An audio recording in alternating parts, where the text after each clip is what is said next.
않았을 뿐이야.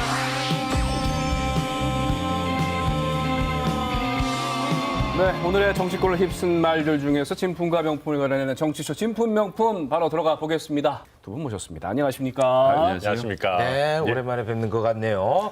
자, 윤석열 대통령이 해외 순방 다녀오고 나서 성적표가 또 나왔습니다. 29점으로 나왔고요.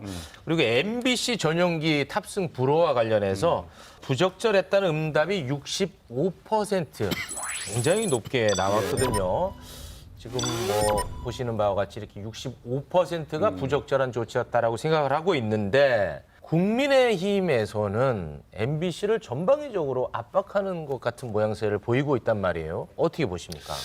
김상훈 의원 저도 아는데 원래 되게 점잖으신 분이거든요. 네. 요새 왜 이러시는지 저는 잘 모르겠고 이거는 저는 저희 당의 기본적인 철학이나 정강 정책이랑 안 맞습니다. 어떤 그러니까 의미에서? 대통령께서 자유를 강조하시는 것도 맞지만 저희 당도 뭐 경제 활동에 있어서의 자유, 뭐 창의, 자율성 이런 거 굉장히 강조하는 당이거든요. 네. 그런 상황에서 어떤 특정 기업들을 거명하면서 특정 언론에다가 대고 광고를 줘라 마라라고 하는 거는 저희 당의 정강 정책이나 철학에도 배치되는 거예요. 네. 그래서 저는 저희 지도부가 이거는 빨리 좀 바로 잡아야 되는 게 아닌가 이렇게 생각하고 이게 양대 정당이요. 누구 하나를 때리면은요. 맞는 쪽이 커집니다.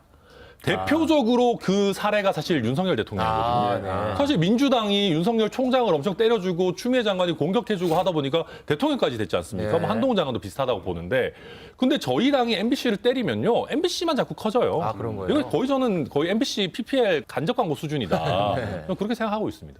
저는 지금 고환율 고물가 시대에 삼성 힘든데 굳이 이런 자리에까지 나서서 그것도 여당의 정치인이 삼성한테 이렇게 꼭 해야 됩니까? 100% 우리 대통령 입장을 밀어준다라고 하고 MBC를 공격하는 건 좋은데 왜 삼성까지 건드립니까? 그럼 뭐 삼성한테 뭐 너희는 뭐 좌파다 우파다 이런 레벨을 씌우면 안 돼요. 소비자에는 좌우가 없습니다. 물건을 팔려고 열심히 활동하고 있는 삼성에게 대해서 광고를 넣어라 말아라 이러면 삼성이 이제 보세요. 좌파, 우파 전부 다 나서서 삼성이 다음 달에 광고 집행 어느 언론사에 어떻게 하는지 이거 다 분석해가지고 또 뭐 좌뇌 우뇌 공격하게 만들어주는 거예요. 그러니까 저는 이분이 지금 말씀하신 대로 굉장히 온건한 분인데 왜 이렇게 하시냐. 이유가 있습니다. 그 윤석열 대통령이 뭐라고 하셨습니까? 후보 시절에 자 민주노총이 더불어민주당의 전의대로 이런저런 나쁜 짓을 다 하고 있는데 그 천병 중에 천병이 바로 언론 노조다.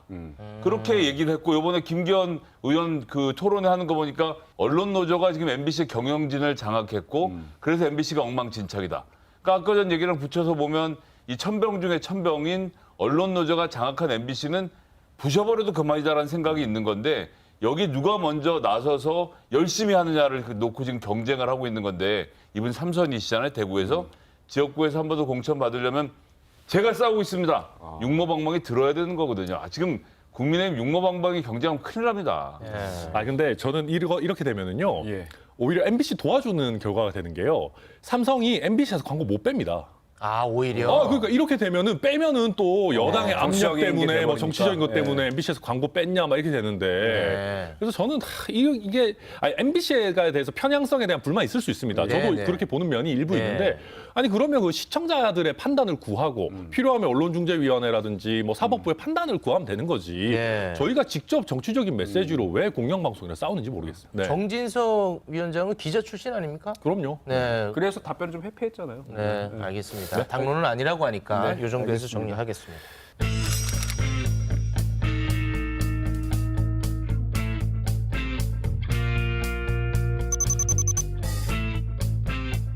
정무직은 잘 아시는 바와 같이 한쪽 주머니에 항상 사표를 들고 다니는 사람들입니다. 책임을 회피하고자 하는 마음은 전혀 없습니다. 대통령께 사의를 한번 표시한 적이 있습니까? 사실상 백지사표를 낸 것과 똑같은 아니. 상황입니다.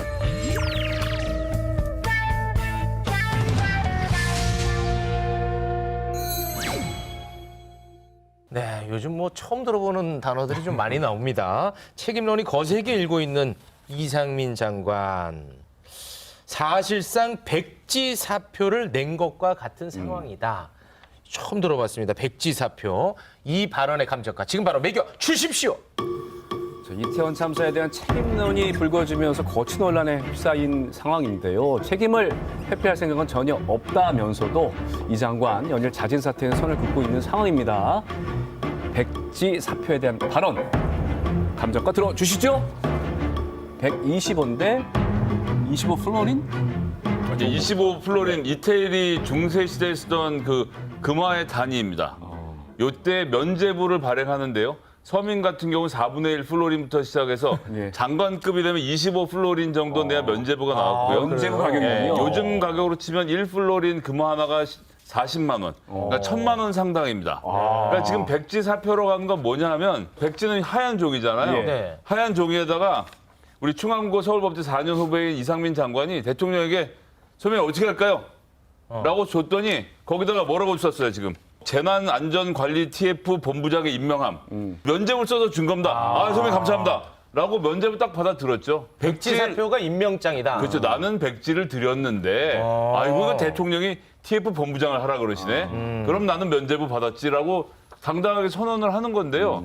저는 좀 해줘 해도 너무한다고 생각합니다. 진짜. 작품이 잘 나온 것 같아요. 열심히 하겠습니다. 저도 오늘 지붕명포에서 많이 배워갑니다. 연결 잘 짓네. 가면 갈수록 이게 더 부담스러워요. 그리고 이게 천하람 의원이 워낙 예. 잘하니까 거기서 불을 지르니까 이렇게 되는 거 아니에요 지금. 그동안에 계속 이겨왔어요. 경제 오늘 좋습니다. 제가 예. 약한데요. 120원 뭐냐면은 모나지 않은 분들이 쓰는 볼펜 가격입니다. 그 검정색 볼펜? 네, 가성비가 좋은 그 모나지 네네. 않은 분들이 쓰는 네. 볼펜인데요. 백지 사표가 아니라 거기 내용을 쓰셔서 내야 된다. 이건 그냥 정말로 제대로 된 사퇴를 하고 뭐 대통령께서 예를 들면 이거 수습을 할 때까지 기간을 정해서 뭐 얼마까지만 조금 더 해달라. 그 기간 내에 우리가 후임자를 찾겠다라는 형태가 돼야 되지. 뭐 백지 사표를 뭐 사실상 냈다.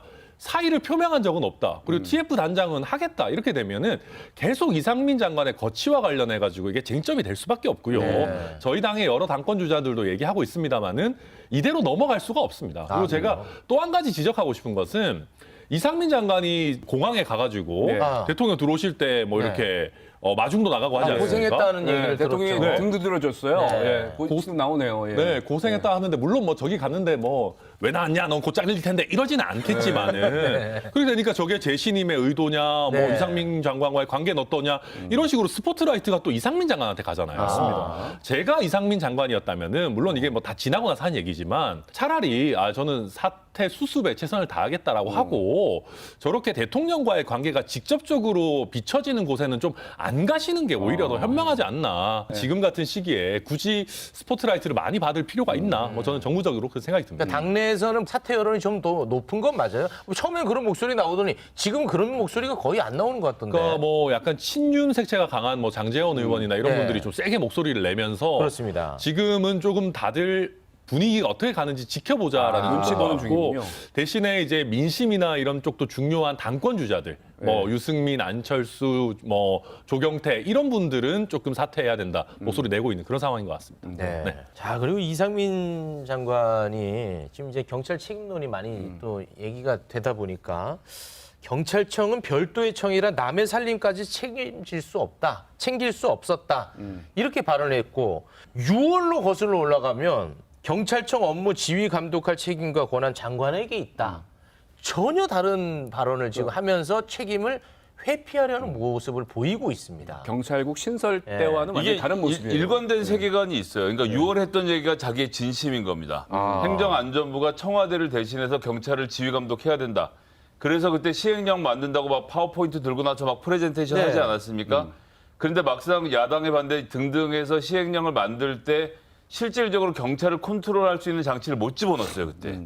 그런데 이런 일이 터지고 나니까 법에 그렇게 안 돼 있는데요. 시행령 그때 그렇게 안 고쳤는데요. 약 올리는 거죠. 약 올리는데 약 올리는 데서 그치지 않고 이번 문제 그럼 해결책이 뭐냐라고 내놓은 것이 바로 지금 범정부 재난안전관리체계 개편 TF입니다. 네. 재난안전관리체계를 개편한다는 얘기는 무엇이냐.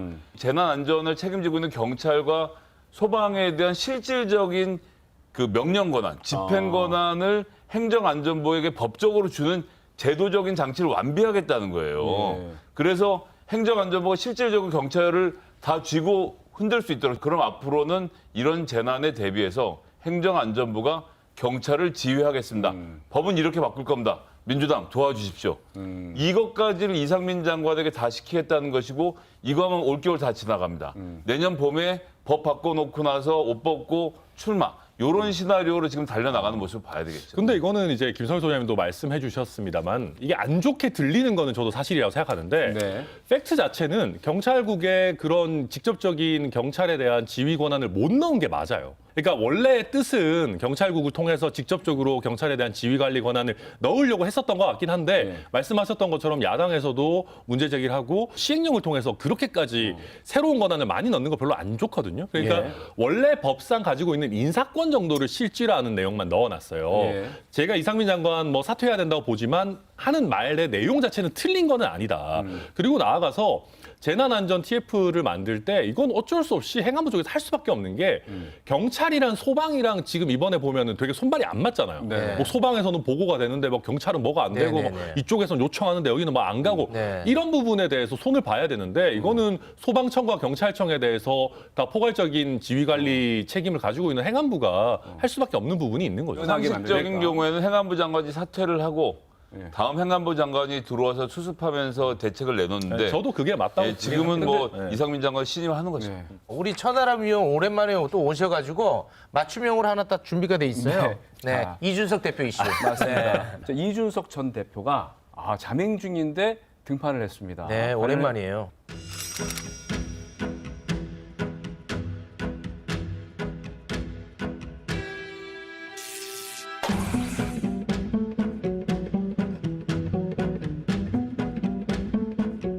세계적으로 의료 취약계층 등 사회적 약자에 대한 빈곤 포르노에 대한 비판과 규제가 강력해지고 있습니다. 가난과 고통은 절대 구경거리가 아닙니다. 그 누구의 홍보 수단으로 사용되어서도 안 됩니다. 어떤 여성에 대해서 그것도 영부인에 대해서 빈곤 포르노 화보 촬영이라고 표현한 것 자체가 너무나 인격 모욕적이고 반여성적이라는 점입니다.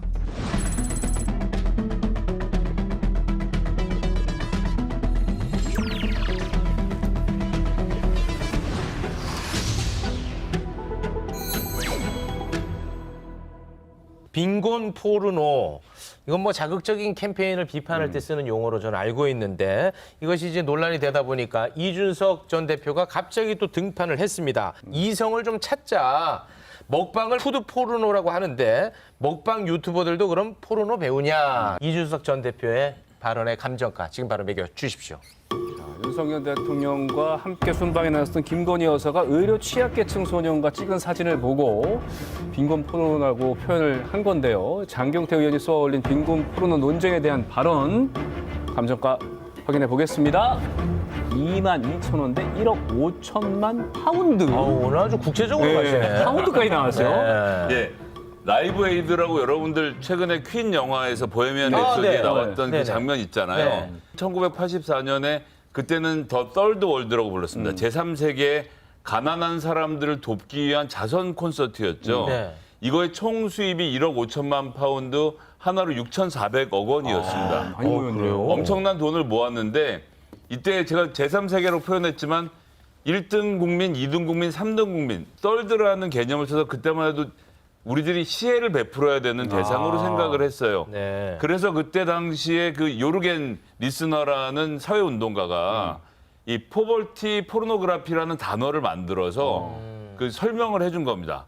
사람을 대상화시키면 안 된다. 즉 가난을 전시해 놓고 인격을 말살시킨 상태에서 가난하다는 것 자체만 전시해 놓고 그걸로 우리가 마치 뭘 베푸는 양 돈을 벌어주고 그렇게 해서 돈을 걷는 국제 구호단체들의 행태에 대해서 비판하면서 쓴 단어거든요.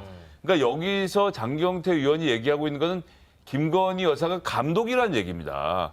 그런 포르노를 찍지 빈곤 포르노의 그림을 만들지 마라라는 문제 제기를 한 것이에요. 그래서 지금 이게 실제로 국제적으로 기준이 정해져서요. 가난한 아이의 사진을 찍을 수 있지만 거기에 잘 차려입은 백인이 들어가서 뭔가 감싸거나 불쌍하게 하거나 뭐 먹이거나 이런 장면들을 이제 촬영해서 아예 목음을 못하도록 국제적 규범을 만들어서 예. 가지고 있거든요. 네. 그런데 그런 규범을 지키지 않은 김건희 여사를 감독으로서 비판했는데 느닷없이 주호영 원내대표 저 내용을 잘 모르시고 포르노라는 단어에다 갑자기 김건희 여사를 왜 거기다가 화보라는 단어까지 막 연결을 시켜갖고 네. 김건희 여사를 모욕을 주는 건지 저는 조영 원내대표 태도 굉장히 잘못됐다고 생각합니다. 연출한 부분을 지적한 거다. 네, 저는 22,000원 이거는 이제 칼로리 폭탄 햄버거 가격입니다. 네.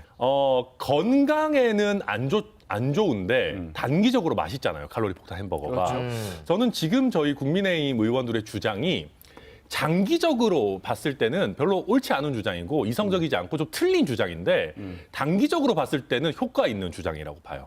아, 국민의힘의 비판이 네, 그러니까 저희 당의 주장들이 무슨 얘기냐면 국민의힘의 효과가 있다? 네, 왜냐하면 네.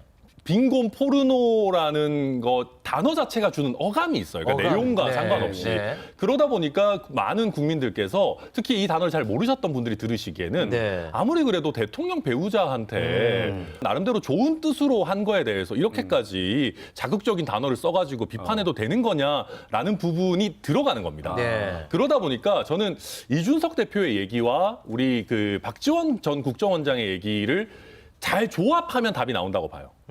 이준석 대표는 이성적으로 아니 이게 포르노라는 게 그런 뜻이 아니라 자극적인 어떤 연출을 얘기하는 건데 왜 네. 이러냐 이성을 찾자라는 것이고 박지원 국정원장 같은 경우는 그렇다라고 해도 네. 이 내용을 잘 모르시는 국민들이 보기에는 굉장히 자극적으로 들릴 수가 있다. 종합해 보면 이성적으로는 장경태 의원 말이 맞을지 모르나 네. 감성적인 영역으로 다가오는 이 어감은 다르다. 또 하나는 저희 진영에 있는 분들이 느끼기에는 너무 김건희 여사에 대한 비판을 넘어서서 악마화하는 거 아니냐. 네. 그 평 한번 하는데 네. 이준석 대표, 박지원 원장 그 위에 서버리려고 하시네. 아니요, 제가 근데 딱 이렇게 해가지고. 아니요. 야. 이분들을 보면서 제가 많이 자기 배우고 있다. 정치하시네. 그럼 뭐 남의 정치합니까? 네. SNS 페이스북에 글 쓴 이준석 대표도 자기 정치한 거죠. 아, 그래요? 그럼요. 네. 양두구 얘기 좀 억울해서. 네. 아니, 정치인이 뭐 자기 정치하는 건 당연한 거니까요. 네, 알겠습니다. 시간이 얼마 없어서 네. 개인적으로 좀 궁금한 거를 하나 좀 여쭤볼까 합니다. 건국 이래 최초로 시행령을 개정해가지고요. 경호처가 군, 경의 지휘권을 갖는다는 거예요. 저는 좀 많이 놀랐던 기사인데 어떻게 보십니까? 이게 작전권을 행사하는 권한 군령권이라고 합니다. 군령권을 갖고 있는 사람은 대한민국의 합참의장 한 사람밖에 없습니다. 합참의장에게만 있고 육군참모총장에게도 군령권은 없어요. 그러니까 이걸 분리해 놔서 유사시에 대비하는 시스템을 다 갖춰 놓은 것인데 여기에 지금 경호처장이 개입할 수 있는 권한이 생긴 겁니다. 네. 그럼 여기 이제 전가의 보도처럼 휘두를 수 있는 말이 뭐가 있냐면 지금 대통령이 위험하시다라는 단어가 붙으면 군을 동원할 수 있는 시스템이 준비가 되어 있는 것이고 다른 군도 아니고 수도방위사령부 그중에서도 초정의 엘리트가 모여있는 이 경비사단의 병력을 대통령이 위험하시다라는 단어로 경호처장이 쓸 수 있도록 바꿔놓은 것. 군경에서 반대 의견을 냈다라는 거거든요. 네, 맞습니다. 그렇다라고 하면 무리하게 추진해서는 안 된다고 생각합니다. 네. 그렇게 경찰은 이제 위헌 소지를 지적했고 네. 군대는 위법 소지를 또 지적을 한 것 네. 같더라고요. 알겠습니다. 이 정도에서 마무리 짓겠습니다. 두 분 고맙습니다. 고맙습니다. 네, 오늘 저희가 준비한 소식 여기까지입니다. 편한 밤 보내시고요. 저희는 다음 주에 다시 인사드리겠습니다. 함께해 주신 여러분 고맙습니다. 고맙습니다.